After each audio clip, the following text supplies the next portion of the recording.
Hi, Mage fans, Puka here. Before we begin today's Tomes of Magic episode, I'd like to announce once again that TryItCon 2 TerryCon edition has been rescheduled for November 7th, 8th, and 9th. This online convention in memory of Terry Robinson will be held on Discord and Zoom with the intention of bringing people together to build community and try new games. We will also be holding a charity auction of Titterpig books and paraphernalia in connection with the event. Check out tryitcon.com for ongoing updates and consider signing up to run or play something. We'll keep you posted with any additional news as the date draws near. And now, the episode.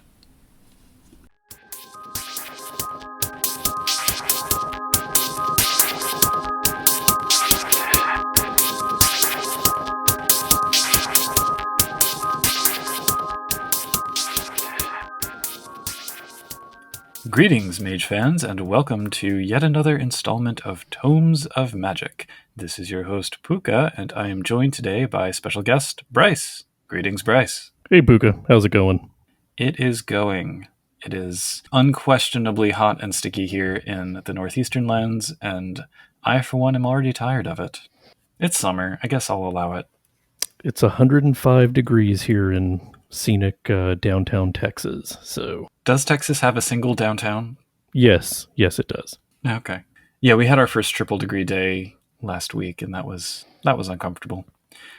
But anyway, we're not here to talk about the present day struggles of the climate crisis. We're here to talk about the past, and in particular, the Mage the Ascension interpretation of the past through the lens of Victorian Mage supplement, Bizarre Tales and Unusual Characters. It's a bold claim, I would say, but we'll see how they did. So, what is Bizarre Tales and Unusual Characters? Well, I'm going to rely on what they say in the description. That's cheating.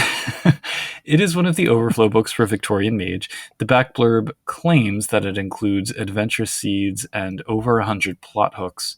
And it's a distinction which I've never really thought deeply about before, like what is the difference between an adventure seed and a plot hook? It seems that the former is just kind of more involved than the latter in this case. Yeah, that was my take on it as well. Yeah. Plot hooks seem to be more... we'll get to it. And then there are also new characters to serve as allies, rivals, and antagonists, as well as guidelines for, quote, keeping Victorian Mage Chronicles fun and historically grounded. I am curious how they're defining those things because the fun in Victorian Mage has seemed hitherto rather fraught, let us say. You can have fun in Victorian era Mage. Well, you can try at least, and success rates may vary. For given values of fun. Yeah. The historical grounding also has been kind of a narrow portion of the storyscape from what I've seen, or rather a narrow portion of history has been the foundation for it. But well, it says right there on the cover, Victorian era Mage. I mean, that's the narrow slice of history that they're covering. So yeah, but that slice in and of itself is quite a large one, and they've narrowed. No, it you're down. not wrong. A lot of stuff was happening in the world at the time. So yeah. I just want to point out this cover, by the way. Like, it really looks like Stalin and Tolstoy rowing, I don't know, Kate Winslet? I can't really tell who the woman is. But the two of them, it's straight up Tolstoy and Stalin. I mean, you're not wrong. It's very anachronistic, but... the blurb on the back also says the content will facilitate creating Victorian chronicles within minutes, from street-level mysteries to epic journeys through the Umbra. And I was curious about the latter piece because while the Umbra does get mentioned in the Victorian Mage core book, it doesn't really get thoroughly detailed. Like, there's no wild journeys into the deep or the high Umbra. And there are light descriptions of cool mini-realms and references to individuals who travel there, but I kind of went into this thinking, oh, well, maybe there will be some kind of significant difference to the other worlds in this time period to explore. So that caught my eye. I was definitely looking forward to... the Umbra getting any mention at all in a historical supplement that didn't have werewolf in the title. So yeah. Yes. So in we go. And the credits, I'm pouring one out for Terry Robinson. I wasn't sure which bits of this he worked on until I started reading, but we'll get to that. When you get to it, you know. Yeah, if you know, you know. Yeah. And some of the other usual suspects developed by Hirome Kota, but I think that's just for the Victorian Mage part, because then World of Darkness developer Matthew Dawkins, and then the writers are Sadaros Brucado, Hirome Kota, Chant Evans, Terry, and Steffi Devan. and we immediately get some fiction. Just So, no title, no fanfare, Yeah. just right into it. just jump right into a little cat and mouse between a thief and a thief taker. I don't think he's officially a officer of any law enforcement or government agency. It's very short fiction. It's what, like 3 pages, 2 pages? 2 pages, yeah. 1.5, But- really. Yeah, but reading it, my initial thought was, God, will these two guys finally just get to? Oh, oh, Yeah. yeah. That was a surprise. I was not actually expecting it to be. This was a couple, and this is their foreplay. But hey, you know what? Good on them. Listen, in Victorian times, one needed to take any steps necessary to keep things fresh. Apparently, stealing jewels from high society get-togethers is what floats their boats. Yeah. Not here to judge. Under the nose of the Order of Reason, no less. I got the impression. I thought one of them was in the order. I thought one of them was like a HIT mark or something. I didn't get that much, but Yeah, she's part machine on her right arm. There's a little side note. She's not one of the. Yeah, but that doesn't make her a hit mark. I didn't think. I mean, the art Well, maybe definitely not, yeah. makes it look like there's a hit mark, but I don't think that scene actually takes place in this story. Fair. Anyway, this was an anniversary present from one to the other. Yeah, it was definitely an interesting story. I enjoyed it. It had some twists I did not see coming. Yeah. And it's got like pulp novel bombast, and I appreciate that, especially because we haven't really gotten that much of that in the Victorian setting thus far. Yeah. And their names are Barnaby Hurst and Blaise Starling, which, perfect. Yeah. Next up, we get a single page of introduction. Not even a whole page, because it's got Yeah. it's got like half the page is taken up by the word introduction. So it's 60% of a page of introduction. But, it's just such a nice background on that. So yeah, here we get the difference between adventure seeds as being moments in time and hotspots of activity with opportunities for mages to solve problems versus plot hooks as descriptions of problems or curious phenomena that mages might wish to investigate. Sure, I guess it's kind of like suggestions for creating a feel versus giving them actions to accomplish, but the two really seem to overlap. There's a lot of overlap, but what I noticed was that adventure seeds are more like, you could go steal this gem that the future Sons of Ether are hiding for some reason. That's an adventure seed. But a plot hook is, hey, here in Boston, there's a whole bunch of stuff going on. Here's some of the stuff going on in Boston. Yeah. Use these hooks to, reel your players into something that they would find interesting. That's what I saw as the distinction. And they really harp about the Umbra here, so maybe it was kind of a central design goal as well for some of those story bits. It also says they're taking a broader look for the world before getting out of it entirely, so I was interested to see how much, if at all, these seeds and hooks, whatever the distinction, got away from the theme of imperialism that we saw hammered so hard in the core book. Josh Heath and I did a read-through of Seance on St. James Street, the quick start, and I kind of went into it with the same, I wonder if this will kind of get into spiritualism. Spoiler, it did not. So, big promises, and I dared to hope. Anyway, then we're told we'll get 17 ready-made characters, which means we are going to have to play Fuck, Marry, Gilgal again. Obviously. Obviously. It's required by law at this point. Yes. Anyway, a brief introduction. I don't know if there's really much more to say about it before jumping right into those story seeds. Yeah, let's head on into Chapter 1, Magic by Gaslight. Can you tell me what is happening in this picture on page 8? Rasputin. Oh, well, it is Rasputin because he's a vampire, right? Yeah, because there's a vampire. Yeah. Well, I mean, what wasn't Rasputin? Let's be honest here. It's true. So, yeah, it appears as though, we'll call him Rasputin for lack of a better term, is standing in front of a portrait, mentally projecting that he is a vampire into the minds of 3 onlookers, presumably to scare them? I'll take it. Sounds sensible. Sure, why not? Could be anything. Victorian parlor games. So chapter 1. We get 7 story seeds to start out. They're described as chessboards with the pieces laid out for you and your players to move. I guess that functions as a description as well as anything.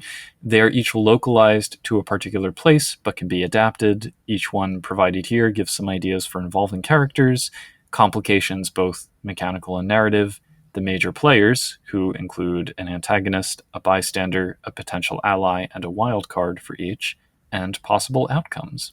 So we start with Death and the Spirit. Wilhelm Röntgen, an actual real-world person, and a sleeper, both in the real world and the setting of Mage, has accidentally photographed some ghosts with his newly invented X-ray machine.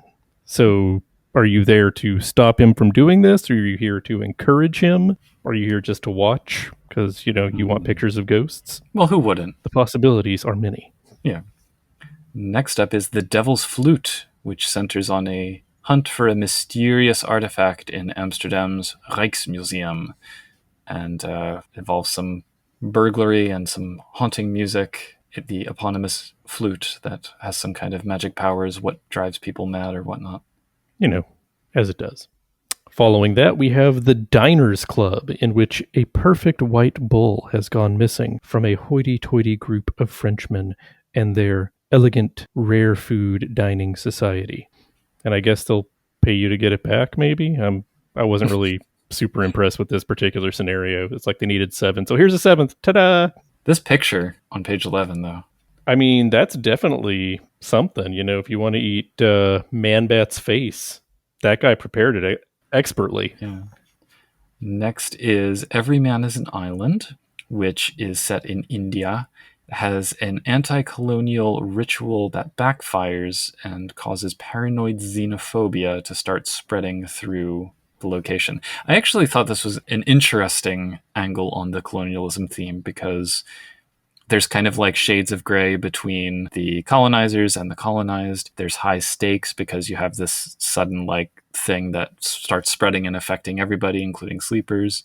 And there's even a tie into the Himalayan Wars. So it points to the setting's kind of why not change history attitude, but then also complications that go all the way up to, hey, this could mess up the entire world if you don't stop it. So it does have kind of a nice balance. Yeah. I really like that particular story seed.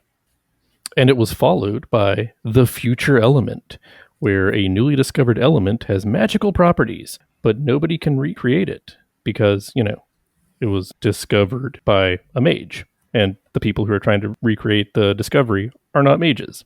So, yeah. Wah, wah. Oops. The penultimate is The Long Folk of the White Hill, which is set in Wales. Here we have antiquarian and folklorist Againa Charpentier Matheson, who we'll see later in Chapter 2. She has run afoul of some standing stone fae things and seems to have awakened them, and they are just messing up this quaint little village. It's a fun little, village mystery. And that is followed by the last, These Satanic Mills, where a struggling mill owner buys a new loom that works great, but has the side effect of grinding down the literal souls of his employees to make quintessence alongside the fine fabrics that it produces. Or, as we refer to it now, capitalism happened. Yay! Kind of literalizes the soul crushing of the Industrial Revolution. I mean, you got a metaphor right there. You might as well run with it. So, favorites? I had 2 favorites here. I really enjoyed the first one. Death and the Spirit is the one where he's using X-rays to take pictures of wraiths, and it notes that some wraiths are noticing that they're getting their picture taken and are standing in the background to get their picture taken because, by gum, they like it. And they do. They want to be remembered. They're not technically breaking the rules of, don't interfere with living lands. The living lands is interfering with them. So this is how they can get their fun on. And why not? Just imagine how differently The Others, starring Nicole Kidman, would have gone if this had been the... Ugh. I haven't thought of that movie in forever. Let it pass. Let it just slip back into the mists of memory. I've already forgotten. And my second favorite was Every Man is an Island. I think it was the most deeply thought out of the 7 here. I like that, like you said, it's kind of a reverse take on colonialism that they provided us in the core book. and the colonized have kind of screwed things up real bad for everybody in an attempt to make things better for them. So good scenario. Yeah.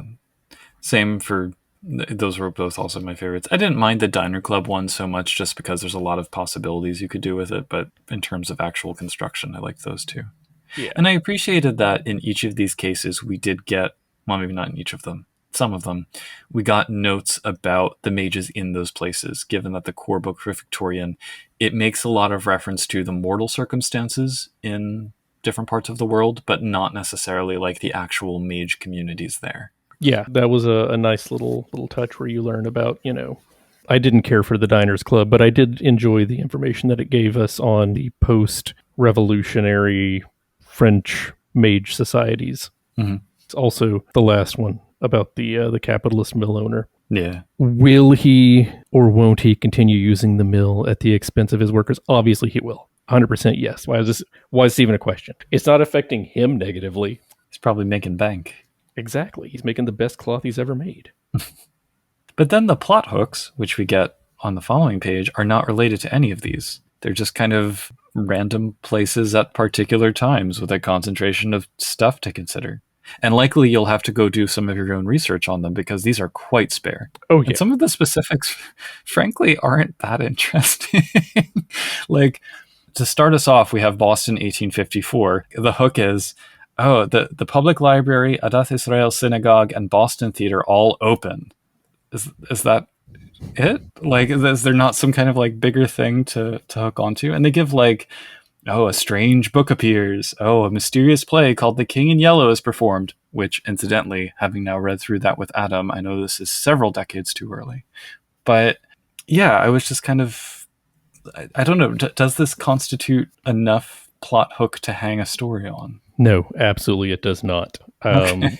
It covers, like a napkin covers you when you get out of the swimming pool, Boston, Chicago, Brussels, London, Venice, and New South Wales in equal depth. There's 3 to 5 real quick little things that are happening.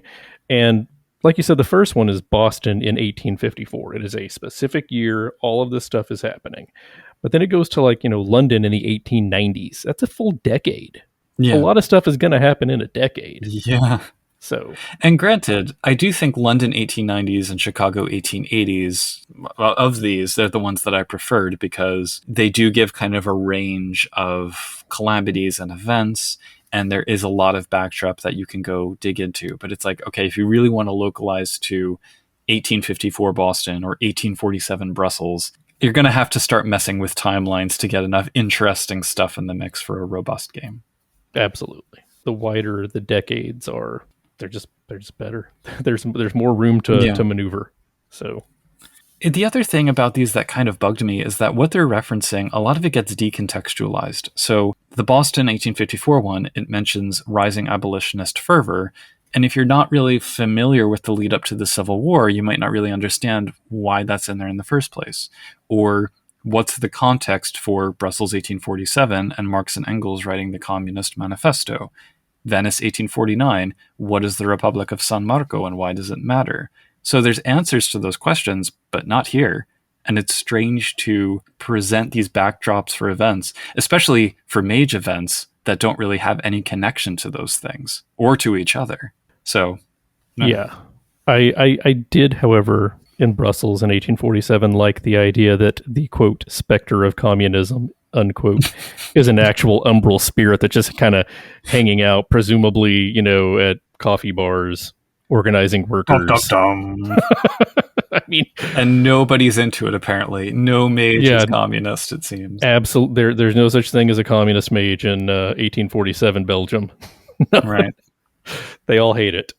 Chicago Boom Time, though, it has the thing about many tons of meat and butchered carcasses that get up and walk out on the railroad. And I'm like, well, that's interesting. Yeah, and they're headed east. Where are they going? Are they heading, heading back to New York? I mean, what's going on here? They also reference the Great Fire of 1851, and I'm like, it was actually 1871. But vampires again.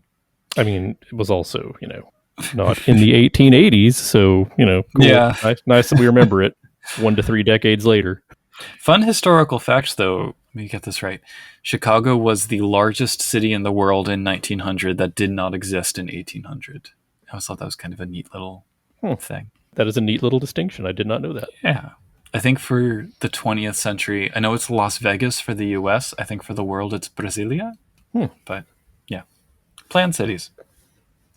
After that, we get more adventure seeds. I don't know why. No, sir. No, sir. We now get expanded adventure seeds. Yeah. This is an interesting kind of distinction they're doing because we get a tripartite division here of like, I guess it's very hyper-focused in a single place, and then these are supposed to be ones that, quote, spanning the globe, and then the Umbra, and we see that again with the character divisions in Chapter 2. So, Yeah. I don't know. How do you feel about that?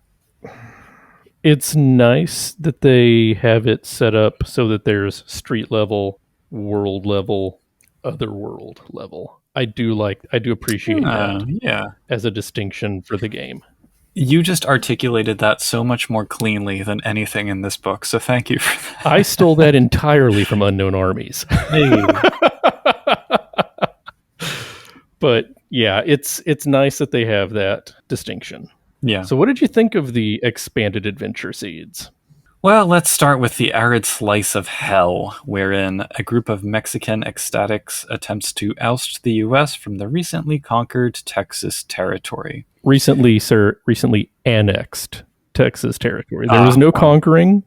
I mean, if you ask the ecstatics, I think they might have. Yeah, they would disagree opinions. With me, but yeah. Yeah. Well, so I wanted to ask you, as a Texas resident, how do you feel about this story that suggests characters may wish to work with the magical terrorists that they call the most sympathetic group against a backdrop of, quote, there are probably no innocent bystanders? Like, I don't know. This was, in my opinion, the worst of the scenarios, so I'm glad we're getting it out of the way to begin at the very top of this little section. And it's not just because I am from Texas and took far too many years of Texas history in, public school. It's just bad. Yeah, so the goals of the terrorists are to stop the United States from taking Texas as another state. And that will somehow, return the land to the natives who were already here. But Texas wasn't just like empty until the United States said, hey, let's send some settlers out there. Before it was a state, it was its own country. And before that, it was part of Mexico. But I don't understand why they think that if they can somehow stop the annexation, Texas as an independent country, which it had been at this point for 9 years, will just say, all right, we give up, we're all leaving, and give it back to the native peoples who were here for time and millennia. Yeah. I mean, I don't have obviously the deep knowledge of the history like you do, but when you're setting games in real places at real points in time using real themes, unnuanced casualness around violence isn't really something that I'm entirely comfortable with. Like, I don't dispute the history, and I'm okay with having moral dilemmas, but these things like, oh, the terrorists are the most sympathetic group, it's stated objectively, not as the point of view of a group involved in the setting. So tone matters, And at least they say the ends justify the means is a tricky question to answer. But I'm like, what answer do they actually want from the players, from the table? The NPCs they give are kind of archetypes, almost one-dimensional archetypes. So it feels a little bit shallow, I guess, as an exploration of some really complicated topics.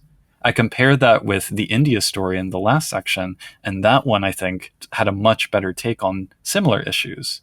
But yes, I agree with you wholeheartedly. Yeah. Every word that you said, agree. Also, this is supposed to take place, this entire adventure seed is set to take place over 5 years in 1846. I'm sorry, 5 months in 1846. I misspoke. So it's a very short campaign frame, even if, I don't know. It was my least favorite of the group. Yeah. Moving on then. I'm curious to hear you attempt the Irish if you feel like testing your... It's, I believe it is pronounced, and I'm going to go ahead and use my linguistic history here. Expedition We Brazil. Honestly, you're not far off. I didn't. I wasn't. Yeah, I'm not even going to try that. If you would like to pronounce it correctly, I will not stop you. However, I will be pronouncing it "We Brazil." It is one of the possible places people have said it's where the country name Brazil comes from. It is disputed, but it is a traditional Irish legend. I think they actually misspelled it. There's usually an H after the B, but maybe it's an alternate. Oh, well, no wonder I can't pronounce it. Yeah, no, that's you're forgiven for. Anyway, tell us about this expedition. So in 1862, there is an island that will exist on Earth for one day. And it only exists on Earth for one day every 7 years. And at all other times, the island is shrouded in mist and you can't get to it because it's in the Umbra, obviously. But if you try to get to it through the Umbra, can't do that either. No cheaters. So this year marks the island's return. Every time it comes back, it's less and less real. It becomes more ephemeral because, the Order of Reason is tightening their grip on reality and making places like this harder to exist.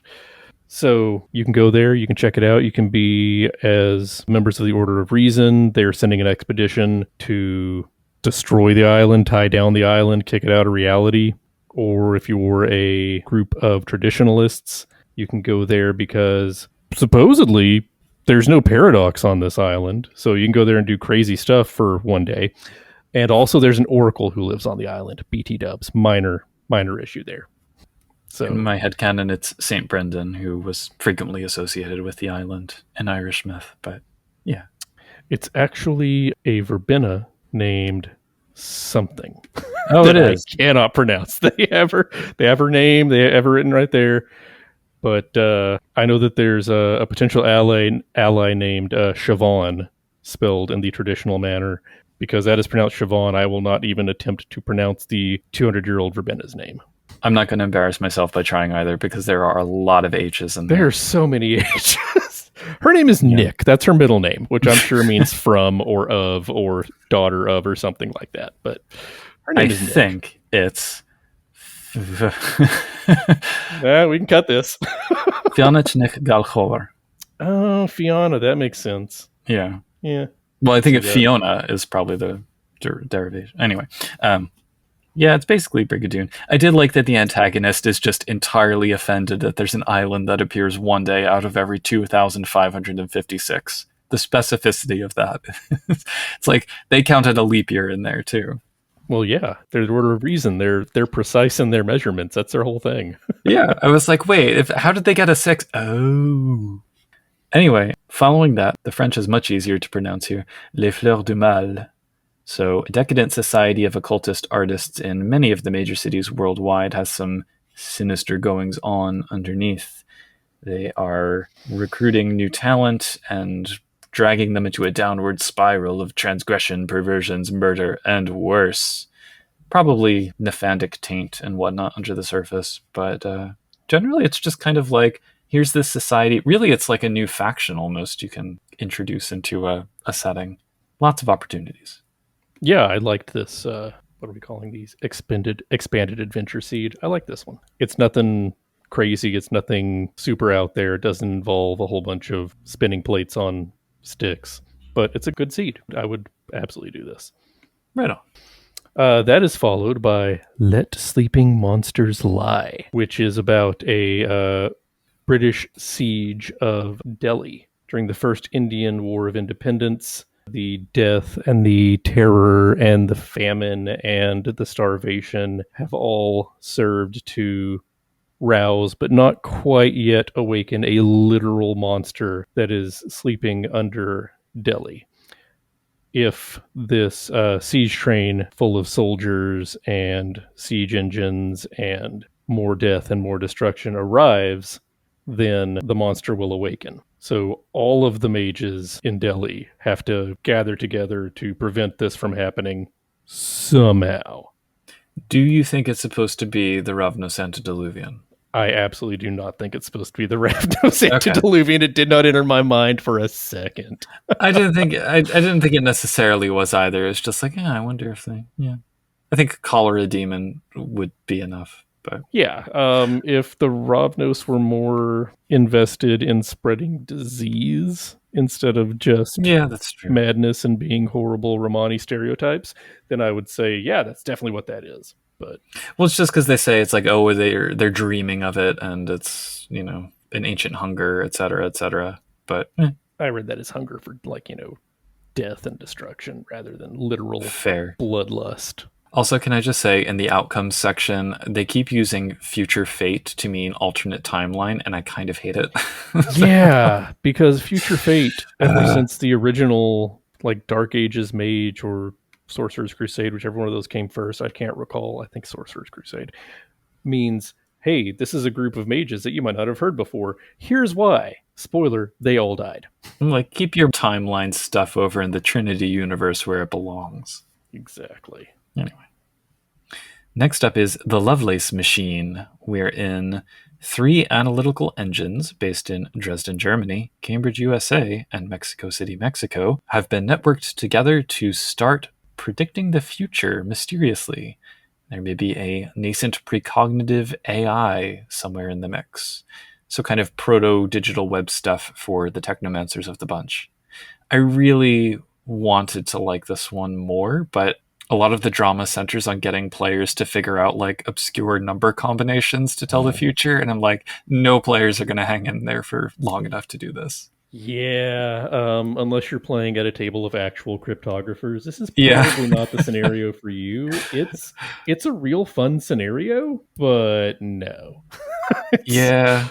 It's fun as a thought, but not as something I'd want to sit down and play at a table. Absolutely. Unless you do it like Brindlewood Bay, where you don't have the answers pre-planned, and whatever answer the players come up with, yep, that's what those numbers meant all along. Good job, guys. Well, clearly they're not supposed to be random at all, because they're like, oh, the combined first numbers might read 18121863, 062819114, and then a very long string which it says the coordinates to Sarajevo.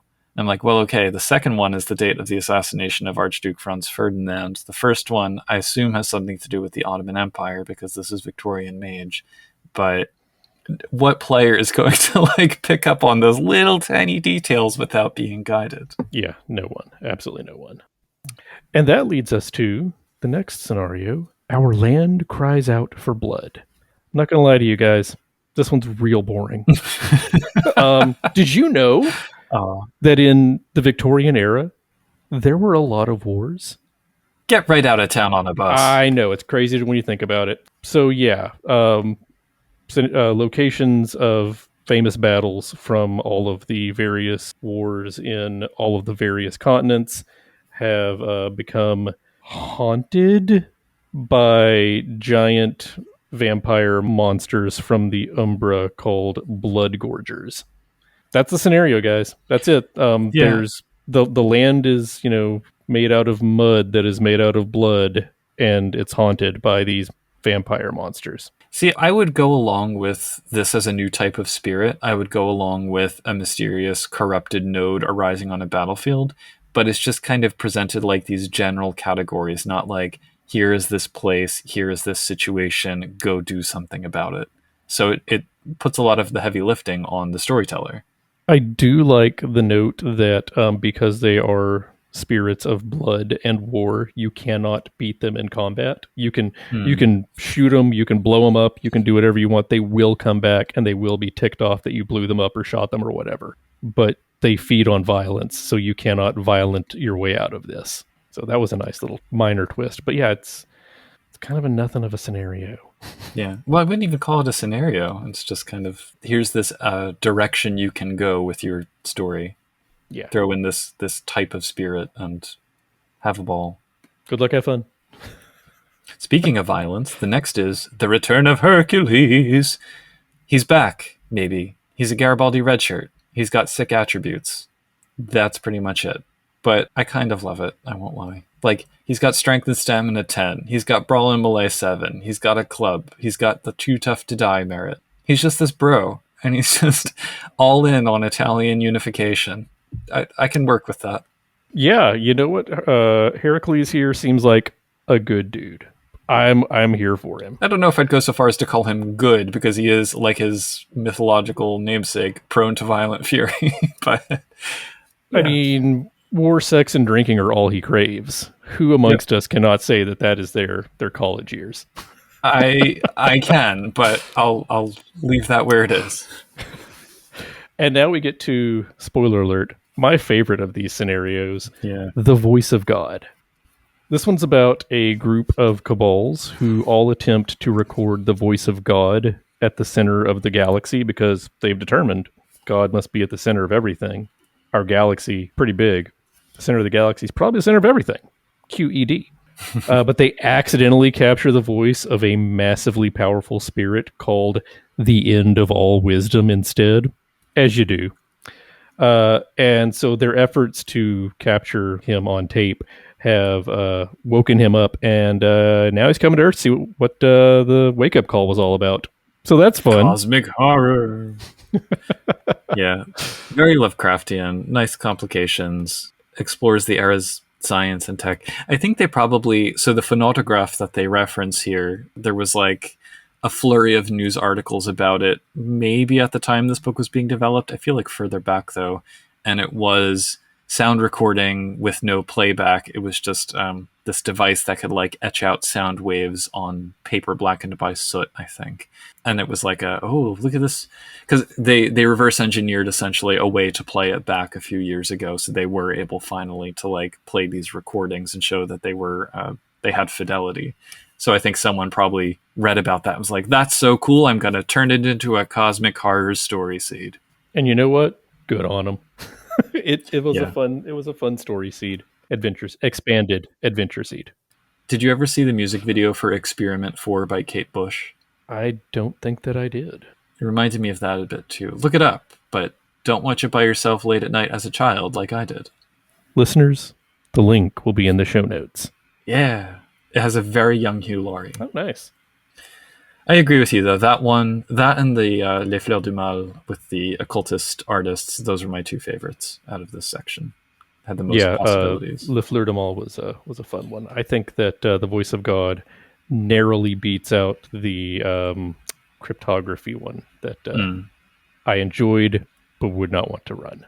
I think I find myself gravitating towards these stories, the ones that strike a good balance between like the applying a modern take on history and attending to the player/mage's place in that, versus that hyper-specific, look at this weird cool thing in a very specific time and place we found that you have so many opportunities for in the Victorian era.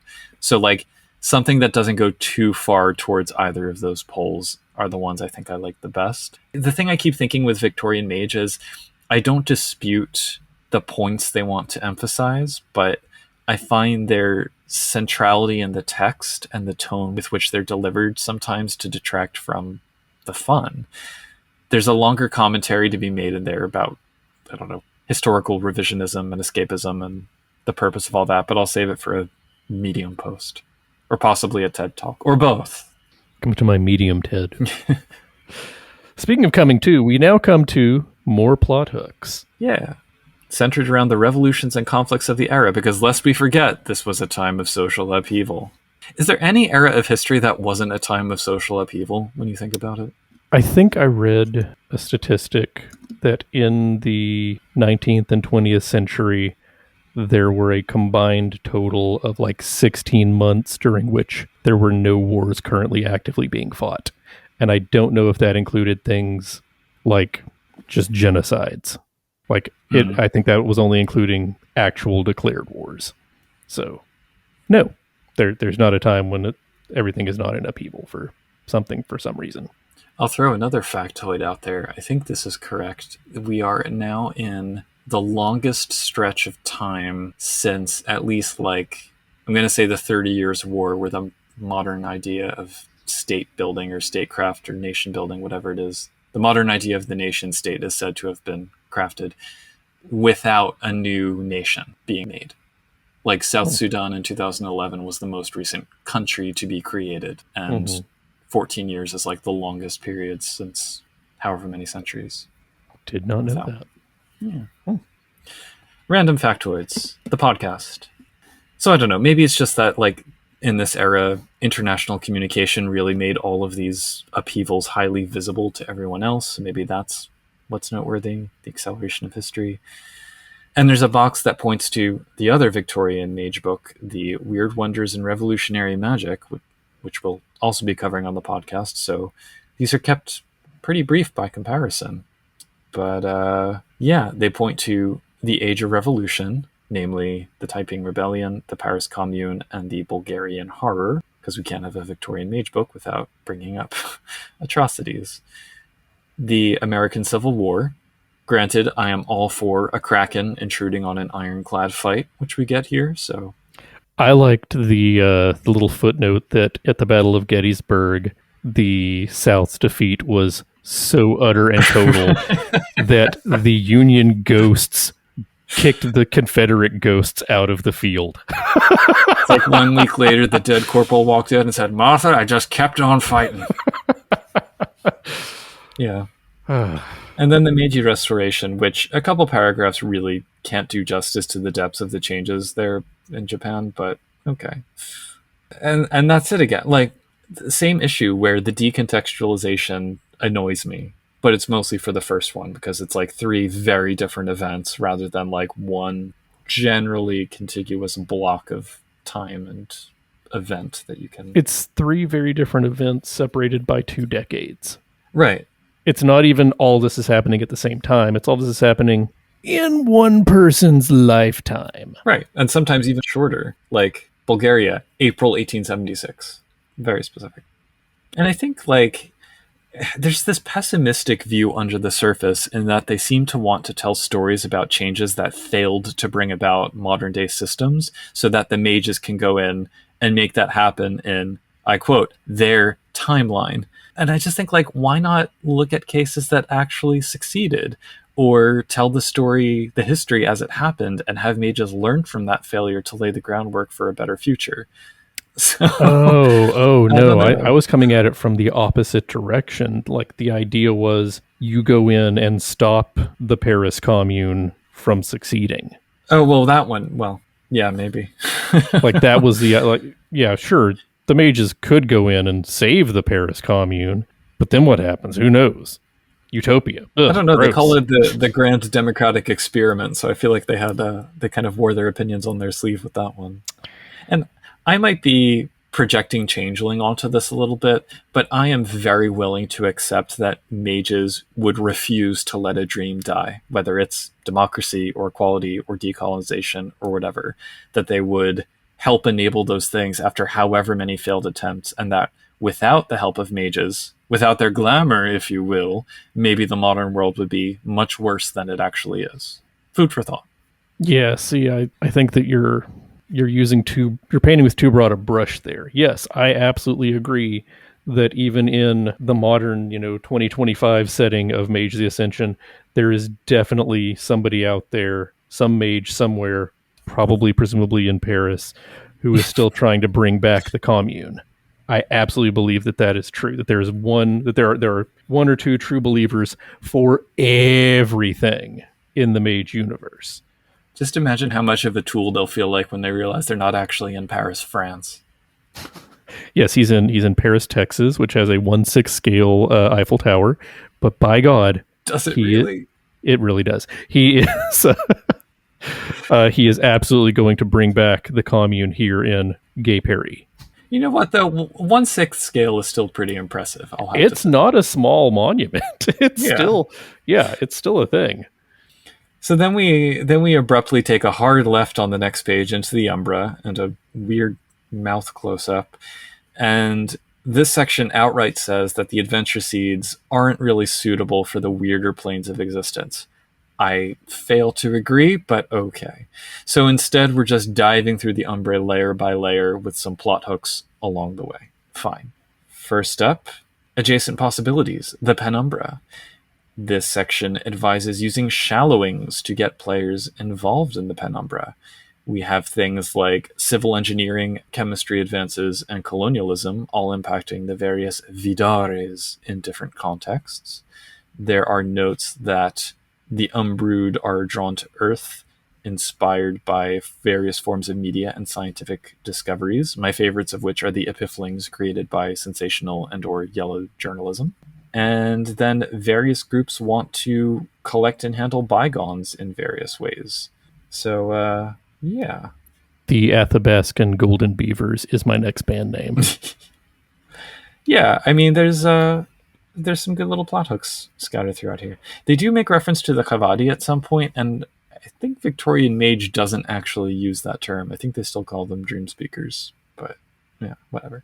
Minor quibbles. Think you are correct. I really liked the highlight of this chapter, and it was a great chapter for me, was the Wulong, who is trying to infiltrate a group of Umbrood in the Fortress of Government, who represent conspiracies, capital C conspiracies, in an attempt to learn the secrets of the Order of Reason. Oh, sorry. That's the next one. Sorry. I was like, wait, where was that in the Penumbra? But that's the Vulgate. Oh, God, no, that's in the actual Umbra section. Sorry. Yeah. I got ahead of myself. No, keep going, because... but the Society of the Never Known, as this conspiracy group is called, is just as likely to embody fake conspiracies as it is actual conspiracies. So when the Wulong manages to infiltrate them, he's just as likely to get garbage about, the Freemasons as he is about the Order of Reason. So be careful what you wish for in the Umbra. You just might get it. Yep. I mean, frequently you will. Yeah, if you try, if you look long enough, you absolutely will. You just have to feel it and you'll find it. Yeah, so this section, Astral Mirrors, the Vulgate, kind of describes, in particular, the Fortress of Government and the River of Language. And polymachy, the idea of all forms of statecraft suddenly colliding worldwide, is manifest in the Fortress of Government as this power struggle between all of the different forms of governance. Meanwhile, the River of Language, it's in the context of more contact occurring globally, policies of assimilation, and my favorite group, the Dream Speaker River Singers, who I am absolutely putting into World of Darkness linguistics whenever I write that book. It's like, yes, give me language preservation mages. I loved every group that they mentioned in the River of Language, the ones who were there to cut off the streams because they want to destroy languages, as well as the ones who were there mapping the stream so that they can learn the language of the colonizers and their neighbors to work against the colonizers. Yeah. There's not a word in this section that I did not just love. Yep. Following that, we get Mountainous Ideas, the Spires, which takes us to the High Umbral Spires, notably the Spire of Modern Virtue that sprang from Victorian values, which I would say, more than most other socio-cultural aspects of that period of time, those are probably the most iconic. Like when people think of the Victorian era, they think of like the Victorian virtue, Yeah. So the Court of Virtues contains thrift, individuality, personal restraint, piety, and imperium, and it has an associated elemental court of steam, ore, glass, and fuel. And some of these Umbrood who rule over these courts, this is just chef's kiss. Jolnar, who cleaves contronyms, and Adrina, she of sprouting memories, like, beautiful. There's a page on Flashes of Insight, the Epiphanes, which gives us 3 of those realms that might connect to the Spire. There's the dual realm of the Athanor/Formulary that holds alchemy and chemistry in delicate conceptual balance. The rapidly shrinking Cartographer's Lament that reifies the dreams and rumors of the Earth's unmapped places, and the rapidly growing Continuum Orrery that reflects an expanding understanding of astronomy. Somewhere in here is also the otherworldly parasites, the Chikachikokla, which was just great fun. I liked the Cartographer's Lament the best out of these 3. Yeah. Because on the one hand, you have the Void Seekers who are there doing their best to drown these islands. Because each island is an undiscovered country, and by gum, they're going to discover all them countries. And the Kopaloe and the Bata'a who are patrolling their sacred lands to keep them undiscovered by outsiders. It's just great. It gives you something to do. Lastly, Distant Oddities points us towards the more remote parts of the Umbra with attention to Horizon and its current politics and difficulties. I like the special note about how the Mattergate's kind of long quiescence is causing lasting issues. I'm like, yeah, makes sense. Ever since those Solificati left, things have just not been running right. And then the Order's time barrier great working that keeps great acts of pre and post cognition at bay. And then there's an overview of current technocratic space exploration. We've got the discovery of autochthonia, sterilization of the moon, closure of Hollow Earth, etc. Some great plot hooks like the chronophages that hunt skilled time mages. The Hollow Earth is not yet closed. That's the plot hook here, which I thought was a fun one and might have worked better as a plot hook earlier in the book. Yeah. The Electrodyne engineers are all for exploring the Hollow Earth, but the Void Seekers are all for there not being a Hollow Earth. So the Electrodyne engineers are just printing out and distributing maps to a whole bunch of sleepers with, hey, there's just the Hollow Earth over here. Go fight a dinosaur and get rich and, meet a strangely white, blonde-haired, blue-eyed princess in the Hollow Earth. Make her your wife. I hope the entrance is like in the basement of a Denny's or something. Do Denny's exist in the Victorian era? Questions. There were people named Denny, and they did own things. So technically, yes, there were Denny's. Excellent. One of these also has some nice little crossover possibilities with werewolves and fae, with the Selenic purges. I'm like, yes, give me more moon fae. Yeah, the note that the teeth recovered from the corpses of the possibly fae that they slaughtered were inconclusive as to whether or not they were fae creatures or something else entirely. Yeah. That's definitely a take.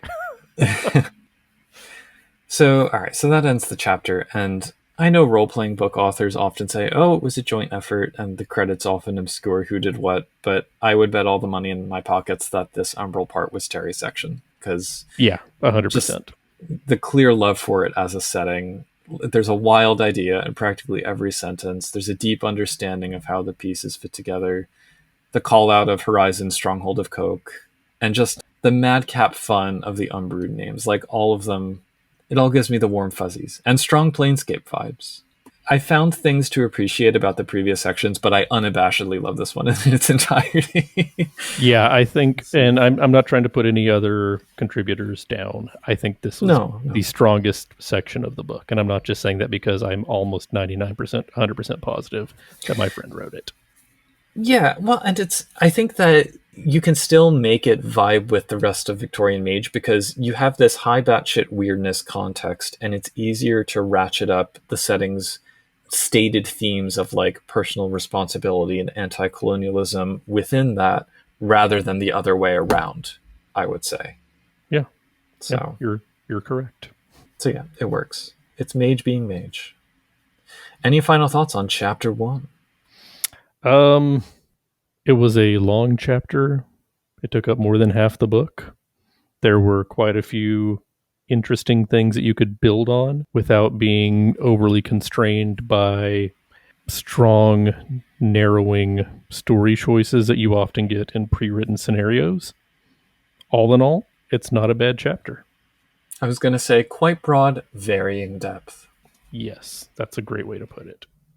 So moving into chapter 2, unusual characters. Let me start with like 2 ladies working a steam machine of some kind. Pretty sure that is a printing press. Yeah, okay. But it looks, well, I can't tell if what's coming out is supposed to be broadsheet or fabric. That will answer. It looks like there's a big pile of fabric at the bottom. So maybe you're probably right. It's probably an industrial layer. In any case. Anyway. So we've got 17 characters to get through, and as stated before, they're divided into, they say, metropolitan, international, and umbral characters for that distinction. Not sure how I feel about, like, the first group being almost entirely women. Like, there's a vibe that conveys. Women can globetrot too, is my point. I mean, it's not like they were saying that the first group is bad, the second group is okay, and the third group, that's where we care. Because I think the third group is like 2 people. So, but anyway. And we use people in a loose term for a few of these, but one in particular. Do you want to start? Or Absolutely. So starting with the city folk, we have Amélie Lachaz. She is a Sahajia revolutionary dilettante who wants everybody to give up whatever they're doing in their life that does not spark joy and go out and find something that does. Like handicrafts. Yeah, so the problem with these philosophies, they're great philosophies, is no one wants to clean the toilets. Yeah. Well, I should take that back. Almost no one really enjoys picking up garbage or cleaning the toilets or washing the dishes. So that's the problem in a society where everybody does what brings them the most joy in life. We have Gaina Charpentier Matheson. And this is the one who we saw in the story hooks who released those weird fae creatures on the Welsh village. She is an Order of Hermes Bonissagas lesbian and myth expert who is so over patriarchy. That's the main thrust of her character. She's also, I think, in Quiet is the implication. Yeah, I wasn't really sure if the implication was that the creatures that have kidnapped her and are now terrorizing the Welsh village were her hobgoblins, or if it was just a unrelated phenomenon. Yeah. But after her, we have Hannah Schmidt, who is an Electrodyne engineer alien investigator. Not spirits, not angels, aliens. She does the thing with her hands and the face. She does. She has the big hair and everything. She just wants everyone to see spirits with goggles. No, sir. No. She wants everybody to see the aliens that are around her because spirits don't exist. Well, and she's the other one who turns up in the story hooks because she is in the X-ray story. Yes. She also has Ether 3 as a sphere, which I was like, wait, what? But then in Victorian Mage, it is indeed specified that the Electrodyne engineers refer to the prime sphere as Ether. She also has Science 4 with a specialty in MAD. I think that's the best specialty one can take in science. That is a big old flex.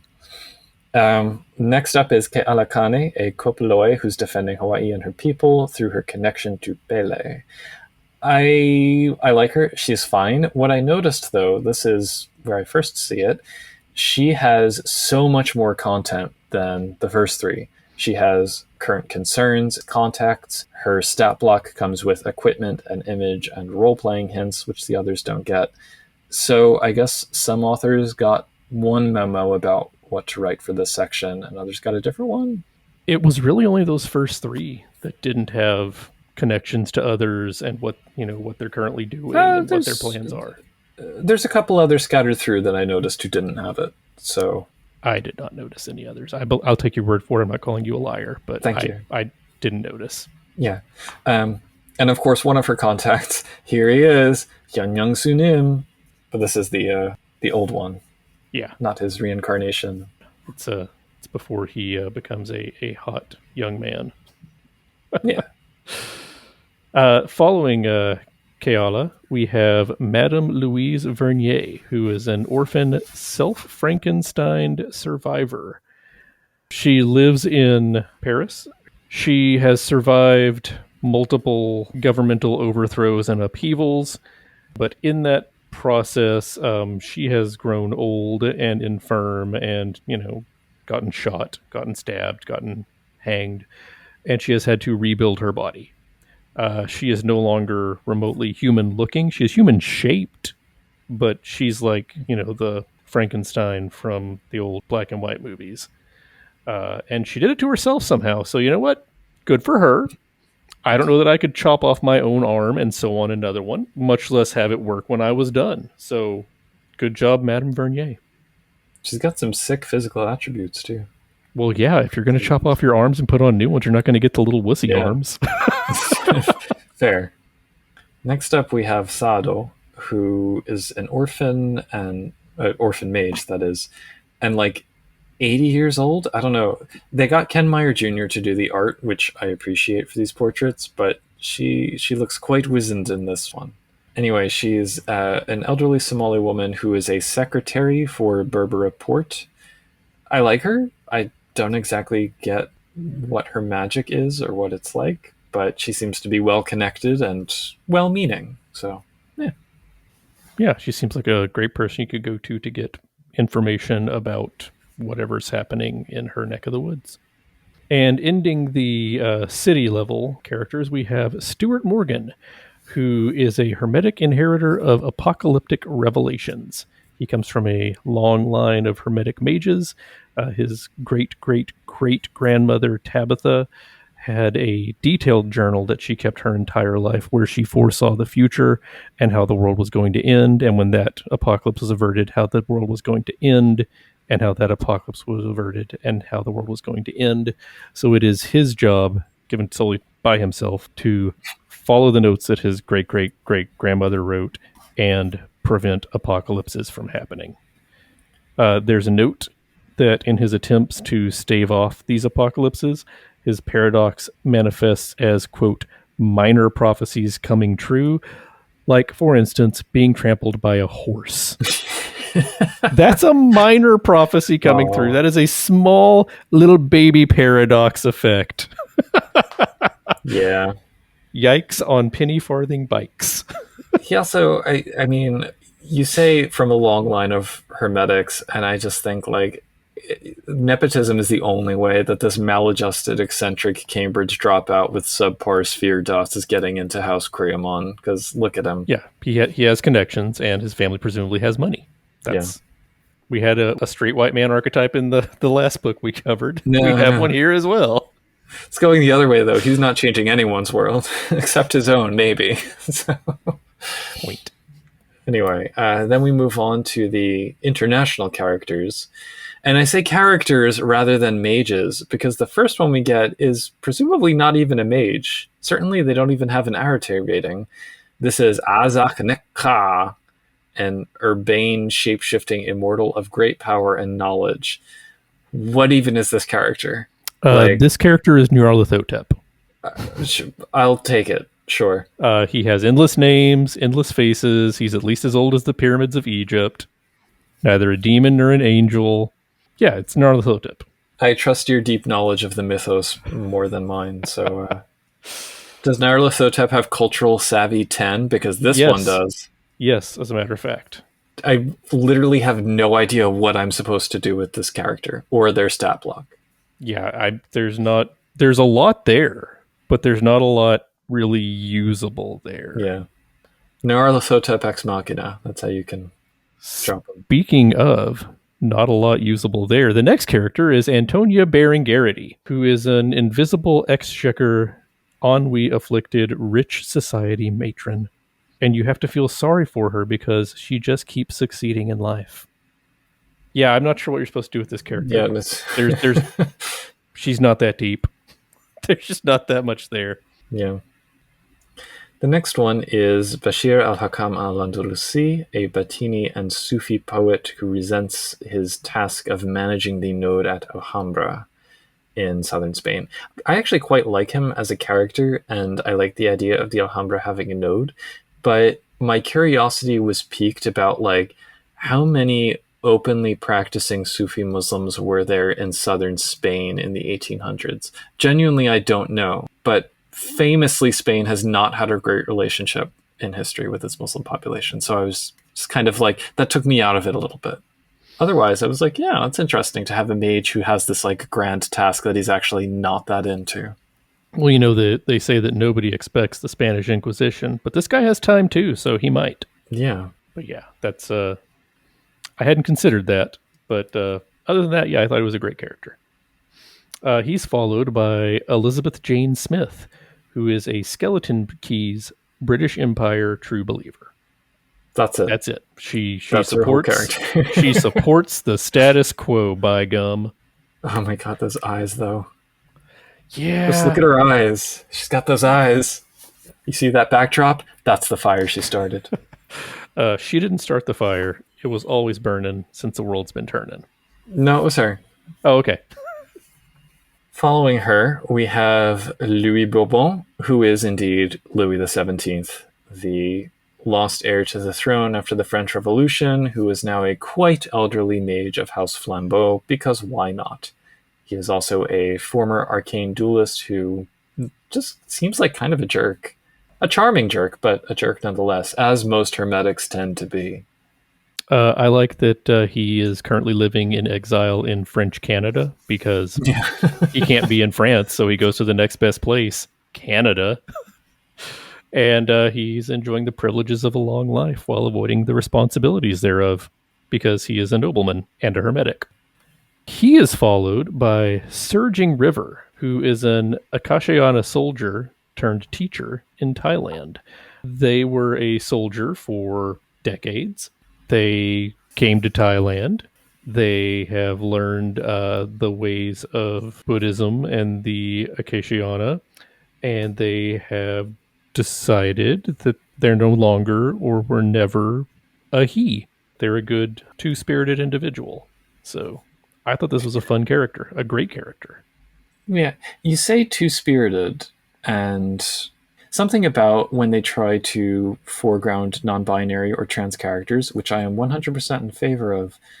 I do wish sometimes, though, that there was maybe like a little bit more historical context around gender that was given. And I think we talked about this a little bit before with Faces of Magic, especially when you're talking about somewhere else in the world that might not be familiar to a lot of readers. I do think it is helpful to kind of frame it a little bit more, to give a little bit more detail.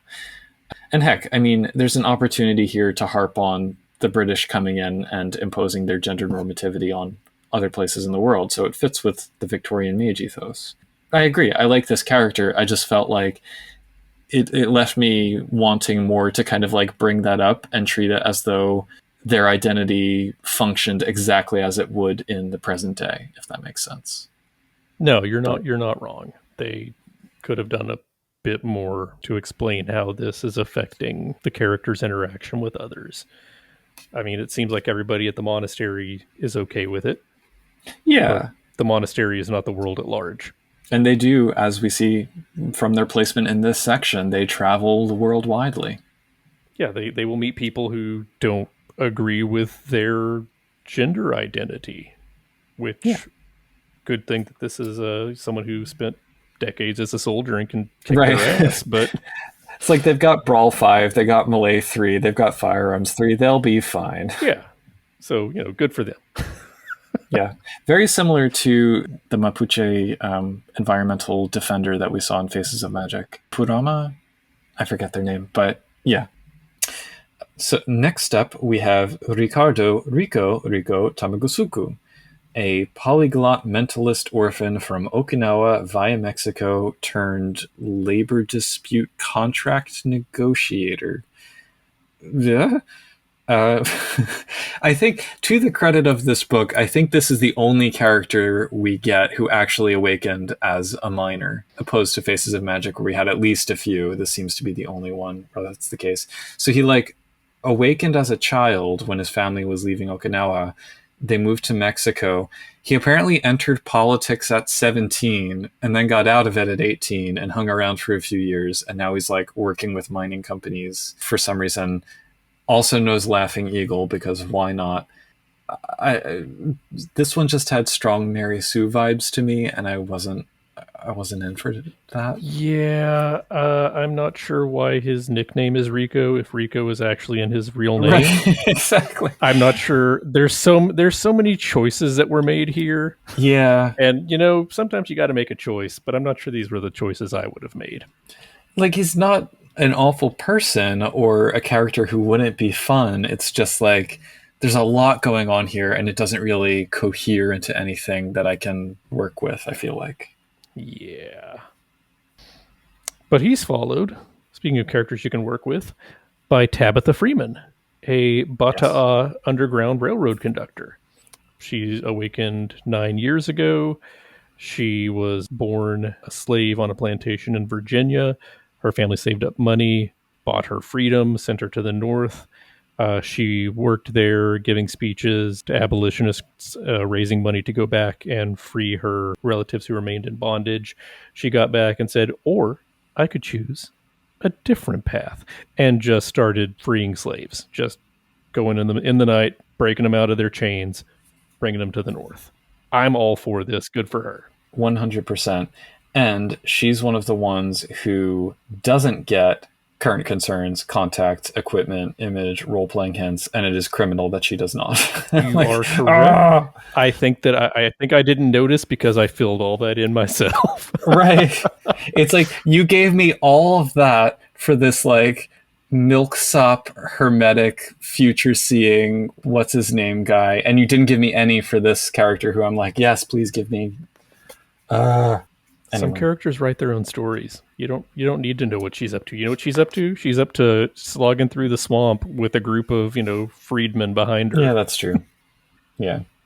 So then we get two more otherworldly characters, and both of these are in between because they do have image and role-playing hints, but they don't have current concerns and context. So I don't know what the brief was for this chapter. But the first one is Bartholomew Mayfield, a high-ranking member of the Golden Guild who supports space exploration and invests in Order of Reason activities to do such things.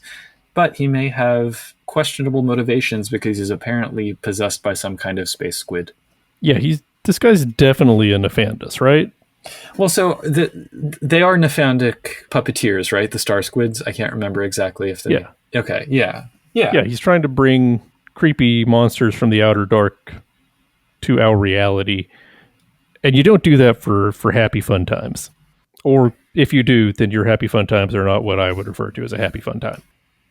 And he is followed by the last character in the book, Planokanini Pat Juma, a Lightkeeper Tasmanian Aboriginal monster fighter. He infiltrates traditions and other groups, learns of their gods and myths, and kills them. He also hates literature, if I'm reading this right. I think so. Yeah, he returned to Earth. He saw sleeper literature and he hated it. I think that it's referring specifically to like fantastic literature. Like I'm sure he would love the Brontes. Maybe, I don't know. Some more down to earth stuff. But yeah, if you're anything that's H.G. Wells adjacent, he's not going to be a fan of. Yeah. I slightly raise an eyebrow at the historicity of calling him the last of the Tasmanian Aborigines because that is a fraught question. I mean, but there's a whole book called The Last of the Mohicans, and there's more than one of them still around. Well, so. Yeah. And I don't know. I couldn't get hold of this character either. It seems like he's set up to be a rival to the previous one in some ways. Like, here's this other superpower. I didn't get that at all. I mean, he's set up to be an antagonist. Sorry, not rival. Not like they're fighting each other, but like here are two very different directions you can go in if you want to do an umbral thing. Gotcha. So, but yeah, unless you're playing an Order of Reason focused campaign, he is not going to be a friend of yours. No.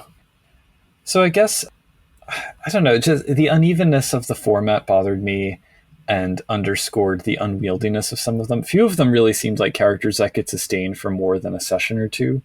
And just word count issues again kind of made some of them feel one-dimensional.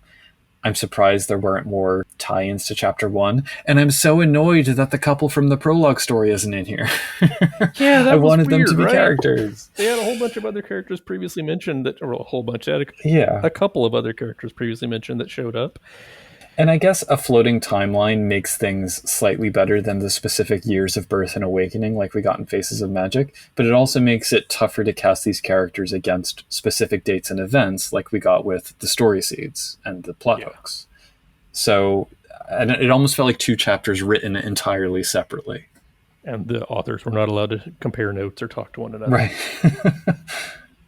It is worth noting too, though. So I did the numbers tallying up. We have 1 Akashic, 1 Sahajiya, 3 Hermetics, 3 Orphans, 1 Kopoloe, 1 Alibatin, 1 Bata'a, 5 Order of Reason from 5 different groups, including 1 Aetherite, and 1 for the Nyarlathotep cipher, whatever his name was. 1 Umbrood. 1 Umbrood. Similarly, the Arete distribution, we've got 2 at Arete 2, 7 at Arete 3, 4 at Arete 4, and 1 each at 5, 6, and 7. So overall, they skew lower power than the Faces of Magic, which I think was a sensible move. Yeah, absolutely. I think that Faces of Magic was touted as, these are characters that you can use as mentors and advisors and very high level rivals that you can work against their machinations kind of characters. Whereas these are the people that you meet walking down the street each day. Aww. There's a tiny little bit of the book left here in chapter 2. There's a section on avoiding stereotypes, learning about groups that you aren't a part of, paying respect to them in your game, and finally an even smaller section on Victorian era technology. What are your thoughts on these two sections? My initial thought was, oh, well, they're printing this book. It has to have a number of pages divisible by 4. And my ending thought was, they aren't printing this book. So I don't know why these sections are here. It has handy advice like, use the internet for researching groups. Okay, great, smart, good plan. I like this. Maybe it's because I can't remember now if this came out after Weird Wonders and Revolutionary Magics, but if this was the last one, maybe they just thought, oh, this is our chance to get this in before the line is over. But maybe. Yeah. I couldn't tell you. I think with the avoiding pitfalls and doing research piece, its heart is in the right place. They point out that Victorian literature had racist caricatures best avoided. They point out that the storytelling style of the time that you could get from reading Victorian media might seem quaint or stilted. But they have this bit about anachronism and not assuming things about the technology of the time, which I found a little disingenuous because social and cultural attitudes can certainly be anachronistic too. And in this book, often you get present day sort of attitudes through the characters in the commentary. And then, like you were saying, the advice is read books, watch films, talk on social media groups. And so the latter, they call social media groups a storyteller's potential best friend. And I'm thinking that's a little bit of a reach, especially because they immediately then point to how full of misinformation and toxicity they can be. So yes, it is good that they have this kind of 7-point plan for approaching wisely and respectfully, but that doesn't necessarily mean you'll get the information that you need or good, truthful information from the space where you're looking for it. And to kind of finger wag at the reader as you present that, I'm all right, let's be a little bit. I mean, who are they? Who are they telling? Who are they telling? I don't know. I didn't write or publish a book called World of Darkness: Racial Slur. So precisely, yeah, it is valid information. It is important advice. I don't know that this is the right place for it. I don't know why it's here. Yeah. And the last section on advances in technology, it's way too short, but it's fine. They talk about how the telegraph and the telephone reshaped communication, gaslighting and incandescent lights lead to changes in literacy and labor, refrigeration makes food go global, you've got the trains and the bicycles and the Suez Canal to make travel go more quickly, and you've got photography and sound recording altering media. So that, at least, the research that you would do online would be fairly impersonal, though not entirely divorced from the cultural context. And you probably don't need to gamble the time and effort on ingratiating yourself into a social media group in the hopes that they're going to help answer your questions. So fine. But yeah, I almost want if they were going to do a true section or a chapter on here's how to properly do background research for a game, they should have done that. And it should have been a storytelling chapter in the Victorian Mage core book. Absolutely. It's a little too late. Literally too little. It's 2 pages. Yeah. I actually can't remember now if the core book had a storytelling chapter, but I'm gonna check and find out. Then we get some ads. I really don't know what to make of this first one. My copy does not have ads. Oh, really? Are you looking at the printed or the PDF? I'm looking at the PDF. Oh, interesting. Mine has ads. It goes from C Transport page 56 to the back cover. Oh. What are the ads for? Tell me. I'm curious. They came from Classified, which has I don't know if this is a historical reference that I'm missing or something in the setting, but it's it looks like a Klansman. So, shrug. Then The World Below ads that we've seen before, and then Trinity Continuum Aegis. Yeah, no ads in my copy. Clearly, I need to update it from DriveThruRPG to get all the corrections and ads that they've added. Yep. So overall thoughts? Overall thoughts. I thought it was a decent book for the price, which was included in Kickstarter, so that's what I paid for it. Yay. I have no idea what they're asking for it, printed or on demand or PDF on drive-through. It's like $5.99 or something. I was going to say $10 or below. This is a great value. It'll give you some information that you can use to, if not fully give you a full statted out chronicle with everything you need to do, it will give you a starting place. Oh, it's actually $7.99. Oh, I'm out. No, so $8 is fine. $4.99 for Weird Wonders. Yeah, I agree. It's fine. There was comparatively less hammering of the colonialism and imperialism themes than we had in the core book. It felt more in line with some of the little craft sidebars that were in Forbidden and Forgotten Orders and the characters and faces of magic, rather than being an overflow book for Victorian Mage. So I get the feeling that these were kind of developed and planned in tandem. Yeah. The story seeds, I mean, they range the gamut from being frankly useless to quite interesting. And although I would say few of them could be dropped with ease into any game, the ones that covered broader spans of time or place or story, and the characters who did that too, those are the ones that I feel like I could work with. It's short as a book. There's so much more about the era and its application to Mage that could still be said. I'd go so far as to say that it was a step in the right direction for fleshing out Victorian Mage, but of course it was also a final step.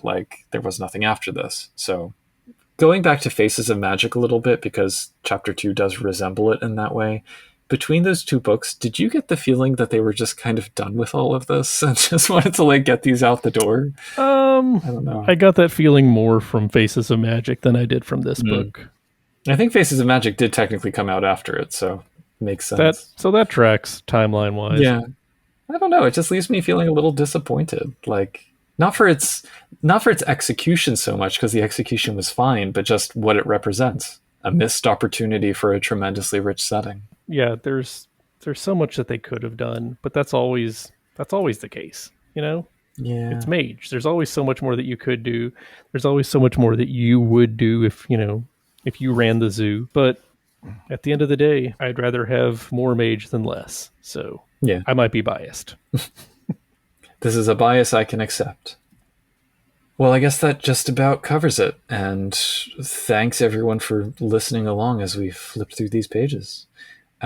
Bryce, any parting words before we flee to the ether?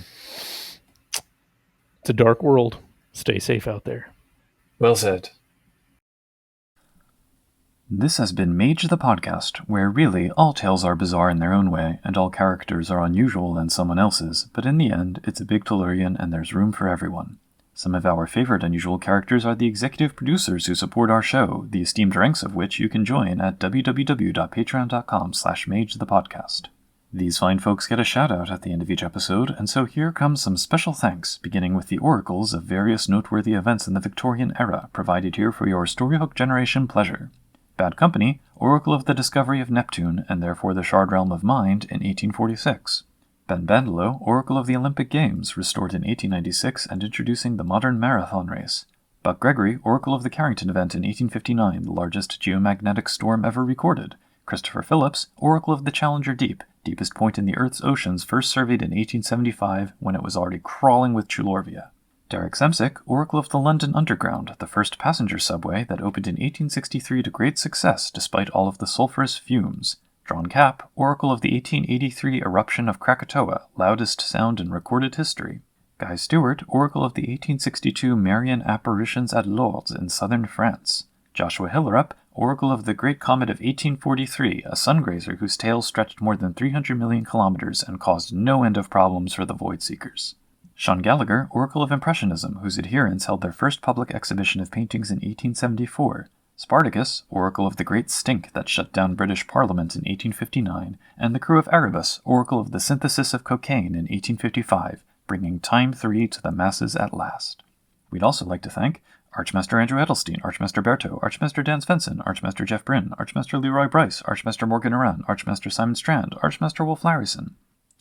Alex, Alexander, Alexia, Amberversion, Andrews S., Blaze Hibbert, Bryce Perry, Bill, Chartan, Sig, Cromwell the Archaeologist, Daniel Coven, Daniel Scribner, Darren Hennessy, David Roy, Dorcatus, Drunkdes, Ian Robertson, EBG, Eli Levenger, Eric Schwenk, Fuzzy Barra, Fuse82, George Lara, Gray Chillick H., Henry Kraft, Ia Bull, Jade Baroth, James B., Jason Duncan, Jason Kennedy, Jenna F., Jeremy Z., Jervis Johnson, Joshua Rotella, Kathleen Halperin, Kevin Fitzpatrick, Chris Kinner, Leslie Weatherstone, Malls and Stuff, Lauren Jensen, Makeshift, Manel Canos, Matthew Proyle, Maurice Hopkins, Melissa Krause, Michael Parker, Nabero, Nikita Klaymanov, Otter Wraith, Patrick McNamara, Rachel Grace, Race Buford, Ricardo, Robert the Robot, Rybitch, Ryan Kendi, Ryan Stray, Samuel Tobin, Seven Nessus, Starfish, Stephen Carton, That's Yolnito, Tyler Bryan, and Will Vincent.